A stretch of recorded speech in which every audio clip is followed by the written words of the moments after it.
আমি অনেক আর্থিক সহায়তা নিই বা এ ধরনের সাপোর্ট নিচ্ছি, এই কথাটাও সম্পূর্ণ ভুল, কমপ্লিটলি রং। কারণ আমি যে বিষয়গুলো এখন পর্যন্ত শেয়ার করেছি সবগুলো বিষয় আমি আমার অবস্থান পরিষ্কার করছি। কেন? কারণ এগুলো কিছুদিন পরপরে আসলে আপনাদের অনেকের মনে আসলে প্রশ্ন করে হয়তোবা। আমি কোনো আর্থিক সাপোর্ট বিয়ের পর থেকে এবং আমার সন্তান পৃথিবীতে আসার পর থেকে আমি কখনোই কোনো আর্থিক সাপোর্ট ওনার কাছ থেকে আসলে নেইনি। সে সন্তানের বাবা হিসেবে বা হাজবেন্ড হিসেবে এটা ডেফিনেটলি ওনার অনেক দায়িত্ব, কিন্তু এটা সম্পূর্ণই তার উপর ডিপেন্ড করে উনি কতটুকু কি চাচ্ছেন বা কিভাবে কি। আজ অব্দি আজকে আমার সন্তানের অলমোস্ট প্রায় 3 বছরের কাছাকাছি আমি কখনোই কোনো আর্থিক সহায়তা, আমি সমস্ত কিছু ওর একা আমি টেক কেয়ার করি। এবং আমেরিকাতে যখন আমি আমার বেবির কে নিয়ে ওখানে সার্ভাইভ করা এবং সমস্ত কিছু, সেখানে অনেক বড় একটা অঙ্কের আসলে এক্সপেন্স হয়েছে।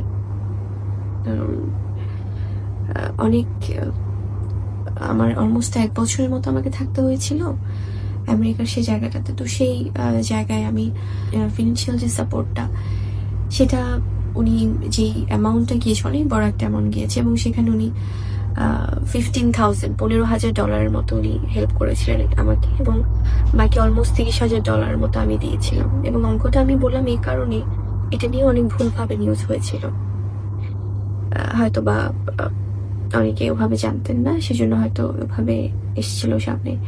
এবং এছাড়া হয়তো অনেক সময় অনেক ব্যাপারে অনেক কিছু ওকে গিফট করা বা শপিং করা সেগুলো আলাদা বিষয়, কিন্তু প্রতিনিয়ত বা সবসময় কোনো আর্থিক সহায়তা আমি কোনোদিন আজ পর্যন্ত তার কাছ থেকে আমি নেইনি। এবং আমার সন্তানের জন্যও না, সেটা সে বাবা হিসেবে যদি কখনো ফিল করে সেটা সম্পূর্ণ তার নিজের ব্যাপার।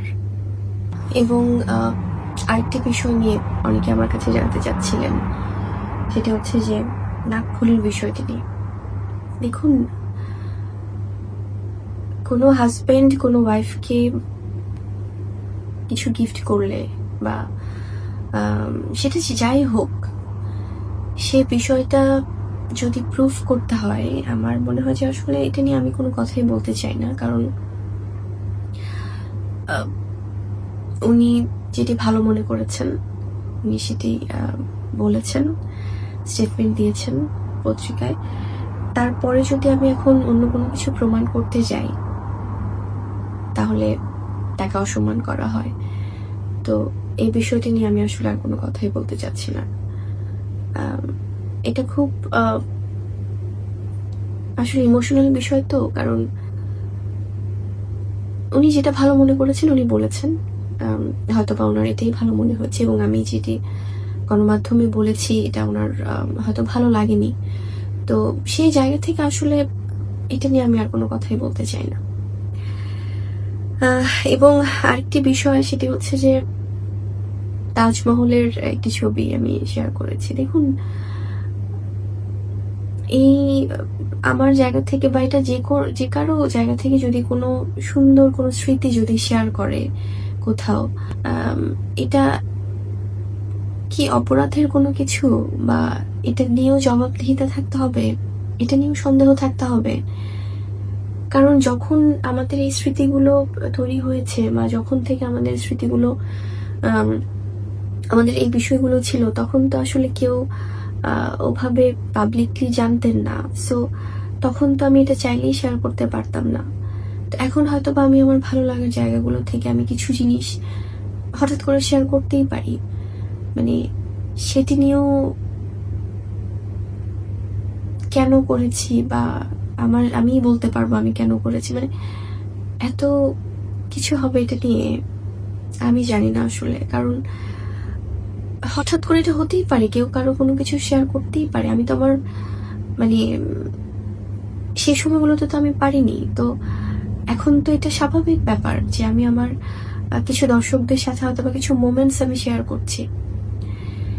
এবং আরো যে বিষয়গুলো, সেটি হচ্ছে যে আপনারা অনেকেই হয়তো বা বলেন যে আমি ওই সময়গুলো অন্যভাবে বলেছি কিছু। দেখুন, আমি যখন আমেরিকা থেকেও যখন আমি বাবুকে নিয়ে আসি, তখনও কিন্তু আমি কখনো কোনো ভুল স্টেটমেন্ট আপনাদেরকে আমি দেইনি আমার জানা মতে। কারণ আমি বরাবরই যখন আপনারা আমাকে আসার পরে জিজ্ঞেস করছিলেন যে আপনি এতদিন কোথায় ছিলেন বা মানে কি কারণ, আমি কিন্তু বরাবরই বলে এসেছি আমি আমার ব্যক্তিগত কিছু বিষয় নিয়ে আসলে আমি একটু নিজের মতো ছিলাম, এবং আমি সময় হলে আপনাদেরকে জানাবো। আমি কিন্তু সময়ে মানে যেটাই আমি কিন্তু আপনাদেরকে তো আমি তখন কোনো ভুল স্টেটমেন্ট দেইনি যে না আমি আমি মা হইনি বা না। হ্যাঁ, হয়তো বা অনেকে যারা প্রশ্ন করেছেন যে এভাবে কি ওরকম, তখন কিন্তু আমি অন্যভাবে জিনিসটা আমি, কারণ সে সময়টা আমার হয়তোবা বলার সময়টা আমি আমার ছিল না। কিন্তু তার মানে এই না যে আমি কোনো রং কোনো স্টেটমেন্ট আপনাদেরকে কখনো দিয়েছি, কখনোই দিইনি। আমি হয়তো অ্যাভয়েড করে গিয়েছি, এবং আমি কিন্তু সেই সময়টা বলেছিলাম আপনাদেরকে আমি সময় হলে জানাবো। আপনারা যদি সেই সময়কার আর্কাইভে নিউজগুলো দেখেন, এবং আমি আরেকটা স্টেটমেন্ট দিয়েছিলাম যে আমি নিউ ইয়র্ক ফিল্ম একাডেমিতে একটি কোর্স করেছি, এবং দ্যাটস ট্রু, আমি করেছি কোর্স এবং আই হ্যাভ দ্যাট সার্টিফিকেট।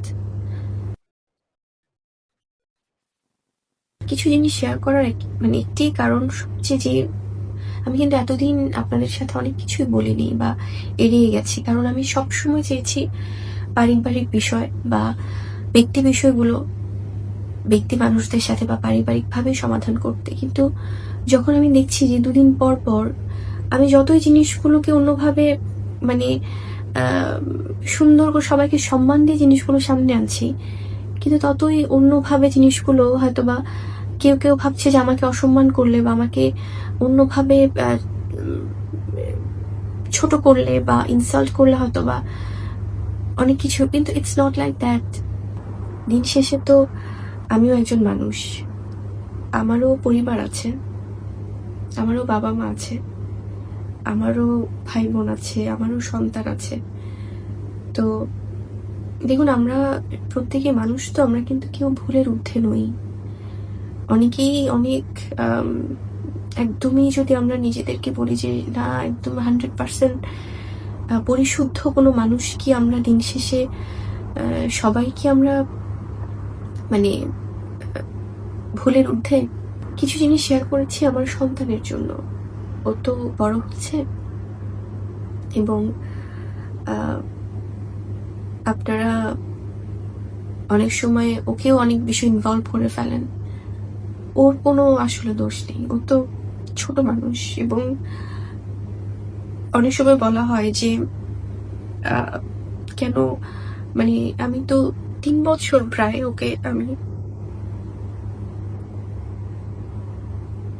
আমি চেয়েছিলাম যে আমরা একসাথে খুব সুন্দরভাবে ওর বিষয়টা সামনে আনার, হয়তো হচ্ছিল না কোনোভাবে। আমি তো অলমোস্ট 3 বছর ওয়েট করেছি। তো সেই জায়গা থেকে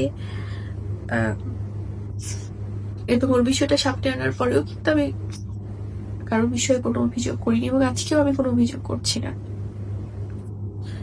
ওর জন্যই আসলে আমার মনে হয় যে আমার জায়গা থেকে না হলেও হয়তো বা কোনো না কোনো দিন প্রশ্ন করবে যে মা তুমি তো কোনো কথা বলনি কখনো। আমি আমার সন্তান শেহজাদের উদ্দেশ্যে বলতে চাই, বাবা শেহজাদ, মা হয়তো বা সারা জীবন তোমার কাছে থাকবো না বাবা, কিন্তু অন্যান্য মায়ের মতো আমি তোমার জন্য অনেক কষ্ট করেছি বা করছি।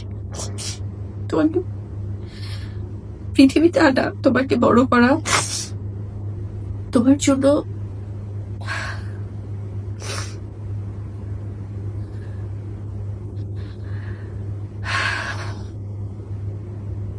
আমি সবসময় পাশে ছিলাম, আছি, থাকবো।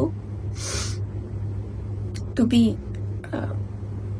মানুষের মতো মানুষ হও বাবা, এবং একটি কথা মনে রেখো, তোমাকে তোমার মা বাবা আমরা সবাই তোমাকে খুব ভালোবাসি বাবা।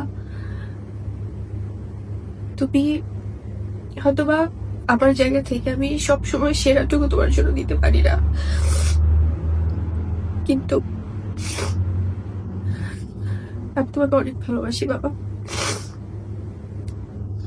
আপনারা সবাই ভালো থাকবে, আমার ছেলের জন্য দোয়া করুন।